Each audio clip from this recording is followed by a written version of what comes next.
One of the very few perks to living with a rare terminal illness is the way nothing ever seems important enough to get stressed about. I'm speaking from my own limited experience, and in no way would I recommend you go out and get your own rare terminal illness if you don't already have one. But in my case, I was able to make peace with the reality of my impermanence early on. Before the diagnosis when I was a teenager, sometimes I would worry about living up to my own expectations of adulthood, which is absurd when you consider that the town I grew up in is the capital of lowered expectations, whose only claim to fame is being the home of a famous bloody Civil War battle and the place where it rained frogs that one time.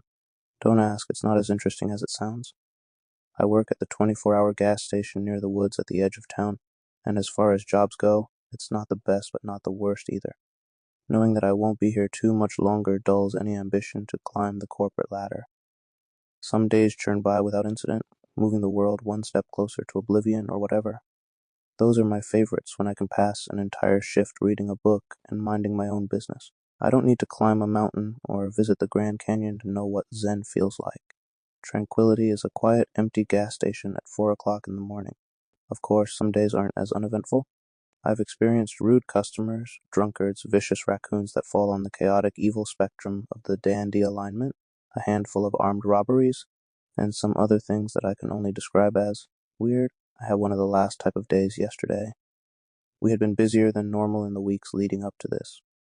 Some of the wildlife and fisheries agents from neighboring towns had been patrolling the woods pretty heavily, and our gas station is the only place for miles to get fuel or fresh coffee. I don't know what the hubbub was about, but I would guess everyone's been on edge ever since those cows were mutilated. Okay, I think that maybe mutilated is too strong of a word to use. Somebody has been sneaking onto cattle farms and shaving the cows bald. Who knows why? Small towns get bored. I wasn't paying attention to the time because I never do, but it was late in my shift and the middle of the night when the deer poked his head inside the gas station. I had just finished my book and was checking my phone for weather updates when it happened. The glass door was pushed slightly ajar, and a large deer with an 8-point rack of antlers was slowly inspecting the store, scanning its gaze from one corner to the other, nostrils flaring with each sniff. It stopped moving and pointed its giant black eyes right at me. I remained perfectly still, except to put my phone down because it was way more interesting than the possible snowstorm headed our way in the next few days. We stared at one another for just a moment longer until the deer pushed the door the rest of the way open and stepped one foot inside. Whatever you're imagining right now, it's wrong, and I know that's my fault because I'm telling you this story, so I apologize.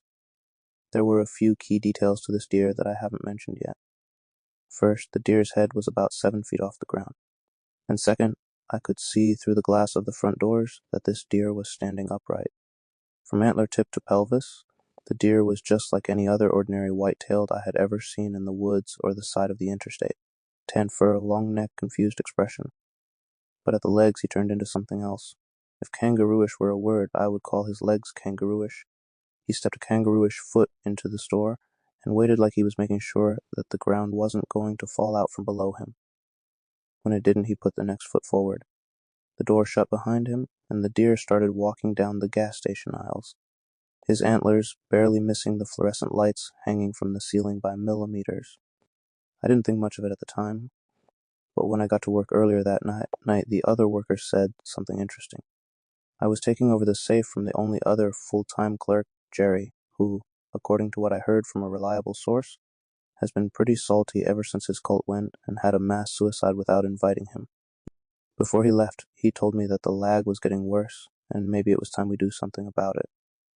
You see, there's something wrong with the mirror in the gas station bathroom. There's a delay in the reflection by about a half a second. Sometimes, if the weather's acting up, it gets much more noticeable. We had plans to replace the mirror, but couldn't do it because we're lazy and mirrors are expensive.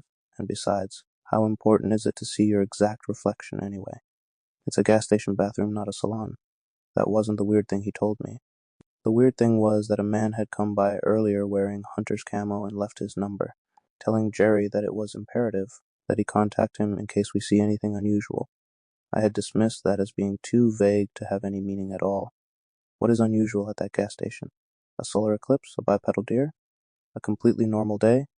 Besides, I don't work for him, and if he's looking for the deer creature, he can find it on his own. I watched the deer walk slowly towards the bag chip display and put his nose to it, sniffing voraciously before stepping back and scanning the entire store again. His arms dangled at his sides with cloven hoofs as he walked over to the refrigerated drink case. He tapped the glass a couple times with his antlers before figuring out how to reach out and pull the door open.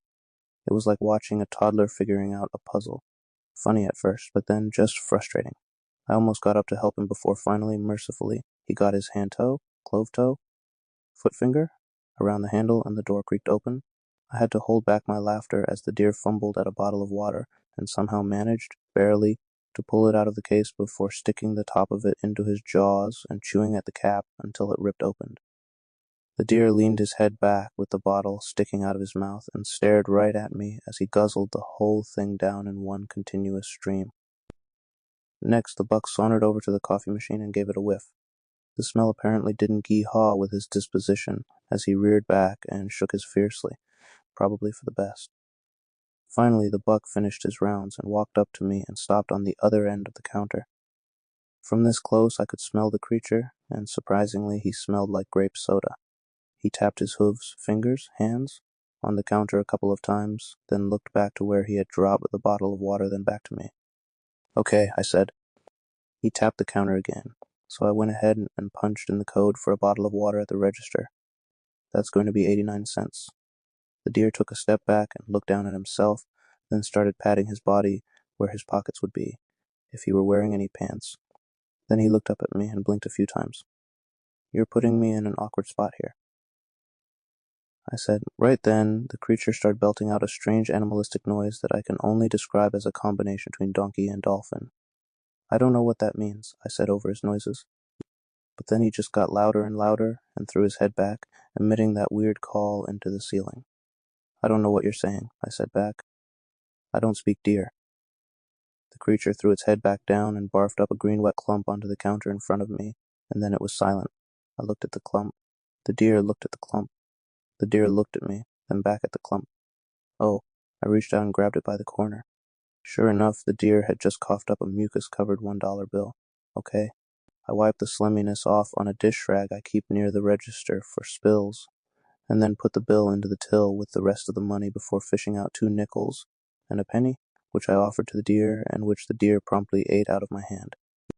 He turned towards the door and flicked his tail a few times at me before I noticed the strange tableau outside the store. At least half a dozen other deer were out there, each standing tall on 2 kangaroo-ish feet and staring right at me. There was another stag, a pack of does, and at least 1 fawn only 4 feet tall. The buck struggled for a few seconds to pull the door open. "Do you want me to—" Before I could finish, he had it wide enough to slip outside, and then they all left, walking proudly towards the forest line.